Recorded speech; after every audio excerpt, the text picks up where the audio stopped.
നമ്മുടെ ആത്മീയ ജീവിതത്തിൽ പരീക്ഷണങ്ങളും പ്രകോപനങ്ങളും പ്രതിസന്ധികളും ഉണ്ടാകുമ്പോൾ അസ്വസ്ഥമാകാതിരിക്കുക.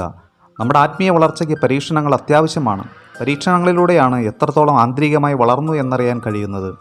നമ്മുടെ ആന്തരിക ശക്തി വർദ്ധിപ്പിക്കാൻ പ്രലോഭനങ്ങൾ അത്യാവശ്യമാണ്. തിന്മയ്ക്കെതിരെയുള്ള നമ്മുടെ പോരാട്ടത്തിൽ കരുത്ത് തെളിയിക്കുന്നത് പ്രലോഭനങ്ങളെ ജയിക്കുമ്പോഴാണ്. സ്വന്തം ആന്തരിക ശക്തിയും ദൈവത്തോടുള്ള സ്നേഹവും എത്രത്തോളം നമ്മിൽ ശക്തമായിട്ടുണ്ട് എന്നറിയുന്നതിന് പാപപ്രലോഭനങ്ങളെ അതിജീവിക്കുന്നതനുസരിച്ചാണ്. ശത്രു നമ്മെ പാപം ചെയ്യാൻ പ്രലോഭിപ്പിക്കുമ്പോൾ ദൈവം നമ്മെ പ്രലോഭനത്തിന് വഴങ്ങാതെ നന്മ ചെയ്യാൻ പ്രചോദിപ്പിക്കുന്നു.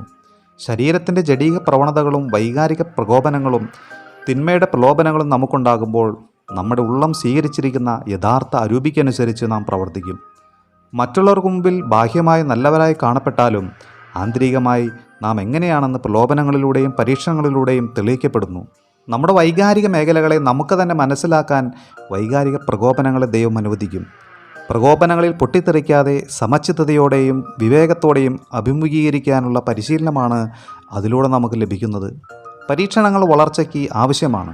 പ്രലോഭനങ്ങൾ ഉണ്ടാകട്ടെ, പ്രലോഭനത്തിന് വഴങ്ങാതെ ആത്മീയ കരുത്ത് തെളിയിക്കുക. പ്രലോഭനങ്ങളെ അതിജീവിച്ച് പുണ്യത്തിൽ അഭിവൃദ്ധി പ്രാപിക്കുക. വൈകാരിക പക്വതയോടെ ആയിരിക്കുക. ജീവിത പ്രശ്നങ്ങളിൽ വിശ്വാസത്തിൽ ആഴപ്പെടുക. ആത്മീയ പോരാട്ടത്തിൽ ചിലപ്പോൾ പരാജയപ്പെട്ടേക്കാം. അതിനെ കാര്യമാക്കാതെ പരാജയങ്ങളിൽ നിന്നും പാഠങ്ങൾ പഠിച്ച് വീണ്ടും ആത്മീയ പോരാട്ടം തുടരുക. പ്രാർത്ഥനയാണ് ആത്മീയ പോരാട്ടത്തിനുള്ള കരുത്ത് നൽകുന്നത് എന്ന് മറക്കാതിരിക്കുക. പ്രലോഭനങ്ങളിൽ ഉൾപ്പെടുത്തരുതേ എന്നും പ്രചോദനങ്ങൾ നൽകി നയിക്കണമേ എന്നും പ്രാർത്ഥിക്കുക. ശരീരത്തിൻ്റെ പ്രവണതകളാലല്ല, പരിശുദ്ധാത്മാവിൻ്റെ പ്രചോദനങ്ങളാൽ നയിക്കപ്പെടുക. എല്ലാ പ്രലോഭനങ്ങളെയും ജയിച്ച ഈശോയ്ക്കൊപ്പം എപ്പോഴും വസിക്കുക.